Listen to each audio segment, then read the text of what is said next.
Muy buenas tardes a todos los presentes, mi nombre es Carlos Cernaque y en esta oportunidad vamos a ofrecerles el curso de Historia del Perú, exactamente la cultura moche. La cultura moche o también llamada mochica. Y es que en realidad esta cultura me hace sentir mucho orgullo, ¿no? Se dicen que usualmente los que tienen como apellido Cernaqué, Ipanaqué, Yarlaqué, eh, o tienen ese tipo de similitud, tienen ascendencia mochica, ¿no? O ascendencia a la cultura moche. Y es por eso que me llena mucho orgullo, puesto que mi apellido, que es Cernaqué, tiene ese tipo de ascendencia, ¿no? Y empezamos, ¿no? Estamos hablando de la cultura moche, ¿no? Esta cultura se desenvuelve en el llamado intermedio temprano, periodo de la civilización andina caracterizado por el desarrollo de las culturas regionales, tras la decadencia del formativo andino, ¿no? Son culturas contemporáneas con la cultura nazca, con la cultura lima, con la cultura cajamarca y también con la tiahuanaco, ¿no? A ver, ¿dónde la podríamos ubicar esta cultura? En realidad, esta cultura deriva su nombre al valle de Moche, ¿no? Actualmente también conocido como Valle de Santa Catalina, sede de las más imponentes construcciones de los Moche, ¿no? Como lo son la Huaca del Sol y la de la Luna, que más adelante estaremos hablando de ellas, ¿no? Los mochicas se expandieron por el sur hasta el valle de Peña y por el norte hasta el valle de Piura, ¿no? Inicialmente fue conocida como la cultura protochimú o chimú temprano, pero recibió el nombre de cultura moche por los descubrimientos del valle de Mocho. Y es que en realidad esta cultura, la cultura moche, ha sufrido bastante, bueno, ser reconocida como cultura y ser por así decirlo, ser separada de otras culturas, puesto que ha habido muchos saqueadores de tumbas, ha habido muchas personas que han utilizado todo lo que se ha podido encontrar en estos valles para poder venderlas, ¿no? Y así extinguir muchos de sus estudios, ¿no? Ah, a ver, se encuentra asentada en la costa norte, como les mencionaba, en los valles de Lambayeque, Chicama, Moche y Virú. ¿Quién fue el que descubrió la cultura moche o mochica? Fue el arqueólogo alemán Max Zule, descubridor científico y a la que él inicialmente le dio el nombre de Protochimú. Eso fue descubierto en el año 1909. Como les mencionaba, es eh, un antecesor, ¿no? Él pensaba que era un antecesor a la cultura chimú. Antes de mencionar la cerámica, es necesario mencionar la economía. ¿Cómo se sustentaban? ¿Cómo se sostenían los mochicas? Los mochicas tuvieron una especial preocupación por el desarrollo agrícola, ¿no? En ese sentido cultivaron el maíz, el camote, la yuca, la calabaza, la papa, no tuvieron una ingeniería hidráulica teniendo en consideración que podrían llevar agua para cultivar tierras secas, ¿no? Y tuvieron notables ingenieros hidráulicos eh, por las condiciones en el valle de Ascope y en el de la Cumbre. Construyeron represas como la de San José, en las cuyas aguas almacenadas servían para irrigar las tierras en tiempos de sequía y escasez, ¿no? Adicional a ello, como eran una cultura que se encuentra ubicada en la costa, los mochicas desarrollaron una de sus características más importantes en el concepto de la pesca fue los caballitos de totora, ¿no? Que si es que tú vas a las playas de Trujillo de Huanchaco, los puedes observar, ¿no? Entonces, hay que tener en consideración que estos caballitos de totora tuvieron la oportunidad de ofrecerse como digamos, embarcaciones de pesca, ¿no? Los mochicas provistos de los caballitos de Totara ya tenían cerca de 3000 años de antigüedad. ¿No? Se convirtieron en diestros pescadores, con embarcaciones un poco más grandes, ¿no? Se menciona que en ese entonces hacían sus embarcaciones mucho más grandes de lo que podemos observar en la actualidad, ¿no? Eh, También dentro de su actividad económica se encontraba la cerámica, ¿no? ¿Por qué? Porque podemos entender que en la cerámica se caracterizaba por tener una de las mejores cerámicas. Hacían referencia a los hombres, a las divinidades, a los animales, a las plantas y escenas cotidianas de la vida moche, ¿no? Fueron representadas con vasijas de arcilla y barro. La cerámica resaltada por su expresividad, realismo, perfección, que también pudieron utilizar los materiales de oro y de la plata. Ahora, dentro de la cerámica es muy bonita, o no, más que bonita, podría decirse que era una cerámica muy rica en aportar su cultura tanto en religión como en sus actividades cotidianas, como lo había mencionado, ¿no? Así como en la cultura chimú, nosotros hemos podido rescatar de la religión por su arte, ¿no? Y en este caso, el arte de la cerámica es muy rica en ofrecernos esos detalles, ¿no?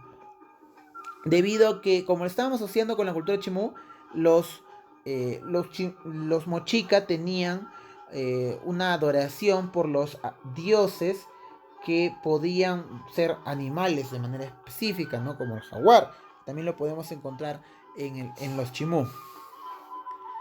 A ver, antes de pasar a su organización política, hay que tener en consideración que los mochica eran un estado militar conquistador gobernado por los reyes conectados con los dioses, ¿no? Su organización social tenían una autoridad semidivina, pues creían que sus autoridades eran descendencia de los dioses y de las diosas, ¿no? Lo mismo que pasaba digamos, con los incas, ¿no? Que también tenían esa visión, ¿no? En tenían digamos, en su organización social tenían los Siekish, los Koriek, los sacerdotes, jefes militares, los civiles y por debajo estaban los artesanos y bueno, las tejedoras, el pueblo y por último los llanas o por así decirlo la servidumbre. Ahora, si es que estamos hablando del concepto de arquitectura, podemos mencionar que existen eh, diferentes por así decirlo, posiciones en las cuales podría destacar, ¿no? Dentro de las arquitecturas monumentales destacan, como ya lo había mencionado, la Huaca del Sol y la Luna, la Huaca del Sol, disculpa, y la Huaca de la Luna. La Huaca del Sol es un inmenso edificio, ¿no? Que mide más de 40 metros de altura y tiene 5 terrazas superpuestas, ¿no? A los expertos calculan que se necesitaron más de 140 millones de árboles para su construcción, ¿no? A 500 metros de esta huaca se alza la Huaca de la Luna, de 21 metros de altura y de 3 terrazas. Esta destaca por sus bellas pinturas murales, una de las cuales representa el rostro fiero de un dios, posiblemente el Ayapec. Se cree que en la Huaca del Sol fue un centro administrativo, mientras que en la Huaca de la Luna era un centro religioso.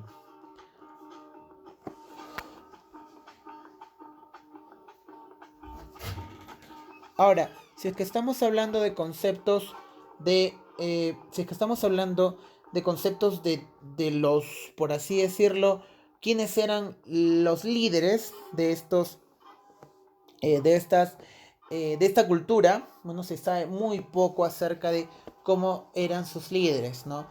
Una, porque no tenían una escritura específica, y dos, porque han sido, bueno, los de la cultura mocha han sido víctimas de demasiado saqueadores, por así decirlo. No, pero hay que tener en consideración de que había por así decirlo, una tumba encontrada, ¿no? Esta tumba, ya lo deben conocer bastantes, la tumba del señor de Zipán, ¿no? Zipán es una pequeña localidad que se ubica a 35 kilómetros al sureste de Chiclayo. Ahí se encuentra la denominada Huaca Rajada, ¿no? Que en 1987 el peruano Walter Alba logró erradicar a los ladrones de huacas y procedió a realizar las excavaciones, ¿no? En la primera tumba se encontró un gobernador precolombino hallada completamente intacta, ¿no? Data del siglo III. Los restos de este personaje se encuentran en el Museo Tumbas Reales de Zipán, en Lambayeque. ¿Y de qué estamos hablando cuando hablamos del señor de Zipán? Se trata de un hombre de unos 67 metros, 1,67 y que tiene una edad entre 35 a 40 años de edad. Se halló al lado de él restos de 8 personas, 3 mujeres, 2 varones, un niño y 2 guardianes. También animales, ¿no? Se puede encontrar 2 llamas y un perro. El cuerpo del personaje está cubierto de numerosos ornamentos, armas y emblemas de oro, plata y cobre dorado. Se hallaron también 209 cerámicas, muchos de los cuales contenían ofrendas. Meses después se hallaron 2 tumbas más, la de un sacerdote contemporáneo al señor de Zipán y la de un personaje que por las armas, atuendos, ornamentos y emblema debió tener el mismo cargo que el señor de Zipán, ¿no? Se le bautizó como el viejo señor de Zipán, que fue uno de los antepasados del señor de Zipán. Ahora, en las tumbas se halló algo muy característico y que llama mucho la atención de los arqueólogos. Si por así decirlo, moría alguien de alguien líder, ¿no? Entonces todos sus seres más cercanos también se iban a la tumba, por así decirlo, ¿no? Imagínate, tu papá es el alcalde de Cajamarca, se muere tu papá, bueno, tú también te vas a su tumba, se va su esposa, se van sus papás, todos, porque fue una figura muy imponente o muy importante, ¿no? Ahora, también tenemos dentro del concepto de el señor de Zipán, también tenemos a la dama de Cao, ¿no? Que es el descubrimiento de una señora que fue dado a conocer en el 2006, ¿no? Fue hallada en la Huaca de Cao Viejo y data aproximadamente los 400 después de Cristo, unos 150 años después de por así decirlo, del apogeo que tuvo el señor de Zipán. No se trata de los restos momificados de una mujer de 1,45 metros de altura, ¿no? Y que tiene una edad entre 20 a 25 años de edad. Está cubierta por collares de oro, plata, ¿no? En la tumba se encontraron también cetros de madera forrados de cobre, utilizado en las ceremonias como símbolos de poder y hegemonía, y diversas placas de metal sueltas que cubrían la mortaja de algodón natural. Se trata sin duda de los restos de una gobernante moche que rigió en el valle de Chicama. Entonces, estamos hablando que los gobernantes no solamente eran hombres, sino también podría ser de mujeres, ¿no? Y ahora, si es que hablamos de su orfebrería o metalurgia, los mochicas fueron los mejores metalurgistas de la época del Imperio Precolombino, ¿no? Utilizaron el oro, la plata, el cobre y sus aleaciones. La aleación más característica fue la mezcla del oro y el cobre, ¿no? El cobre el uso del cobre fue una técnica que se usó mucho antes en Europa, por así decirlo, en Mesopotamia, con los fenicios. Sin embargo, si es que estamos hablando de las culturas precolombinas, fueron los que más supieron utilizar esa técnica. Ahora, hablemos acerca de su finalización. ¿Cuál fue las hipótesis más halladas de la cultura moche? No tenemos en consideración que hubieron fallas ideológicas, factores climáticos y también conflictos internos, ¿no? Sin nada más que decir, muchísimas gracias a todos ustedes por quedarse hasta el final de este video.